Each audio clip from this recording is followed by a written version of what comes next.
বরিশালের হিজলা উপজেলা সদরে শতবর্ষী রেঞ্চ গাছের ডালপালা ও আশেপাশের গাছ কেটে ইটভাটায় বিক্রির অভিযোগ পাওয়া গেছে।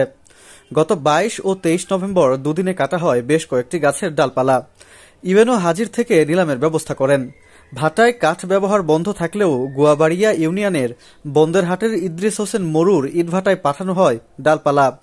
মরু স্বীকার করেন ইউএনওর নেতৃত্বে ৫০ মণ লাকড়ি নিলামে কিনেছেন। লাকড়ি ছিল ৫০ মণ, ১০-১২ জনের টেন্ডার দিতে নিচ্ছে, ওই টাকা আবার গোরস্থানে খারাই দিচ্ছে। ড্রাইভার লাকড়ি অনুসারে নিজে এইটা ৫-১০-১২ জন দেয় যে কি অনুসারে নিজে বিক্রি করছে দায়িত্ব। উপজেলা চত্বরে ঢোকার পথে বিসমুল্লাহ টাওয়ারের মূল ফটকের পাশে শতবর্ষী এই রেঞ্চের গাছটির অবস্থান। শতবর্ষী হওয়ায় জনগণের আবেগ ও গুরুত্ব অনেক। তবে উপজেলা নির্বাহী কর্মকর্তা মোহাম্মদ জাহাঙ্গীর আলমের ইন্ধনে পরিবেশের অকৃত্রিম বন্ধু গাছটির ডালপালা কাটা হয়।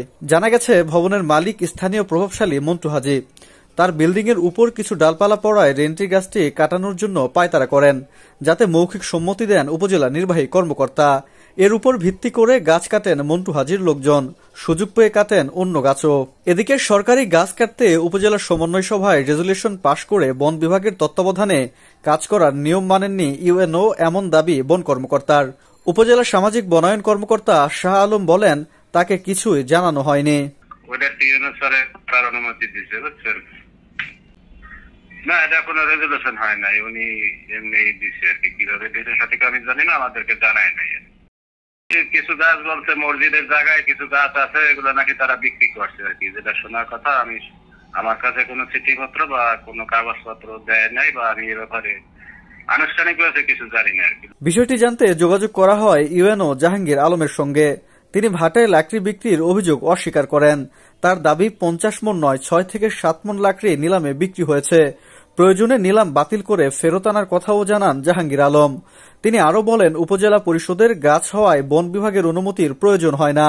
ওনার গাছের উপরে গাছগুলো ডালগুলো গেছে, উনি একটু অনুরোধ করেছে যে ডালগুলো কেটেছে, উনি দুজনের রেজুলেশন পাস করা আছে। এই ডাল কেটে কি ৫০ মণ হচ্ছে, যেগুলো হচ্ছে ইটভাটায় বিক্রি করা হয়েছে? একটা বড় বিল্ডিং এর উপরে বেশ কয়েকটা ওনার 2টা বিল্ডিং আছে পাশাপাশি, বিল্ডিং এর উপরে গাছের ডালগুলো গেছে। ৫০ মণ হবে কেন? ডিপার্টমেন্টটা বড় করবে, এলাকার স্থানীয় লোকজন জোর করে আপত্তি করছিল, অনেকদিন ধরে তদবির করছিল। এখানে বিভিন্ন রাজনৈতিক দলের লোকজনকেও তারা নিয়ে আসছিল, বিএনপিও ছিল, জামাতেরও ছিল। অনেস্টলি স্পিকিং, উনি অ্যাপার্টমেন্ট আপনার জন্য নকশা পাস করে দিয়েছেন। এখন তো মানে এটা বড় করবে বিষয়, কিন্তু ডাল কাটার জন্য তার করা যাচ্ছে না। মানুষের বেঁচে থাকার প্রতিটি মুহূর্তে গাছের অবদান অনস্বীকার্য। শতবর্ষী গাছের এমন ডালপালা কাটায় এলাকা জুড়ে সাধারণ মানুষের মাঝে বইছে আলোচনার ঝড়। হুমায়ুন কবির, সময়ের আলো।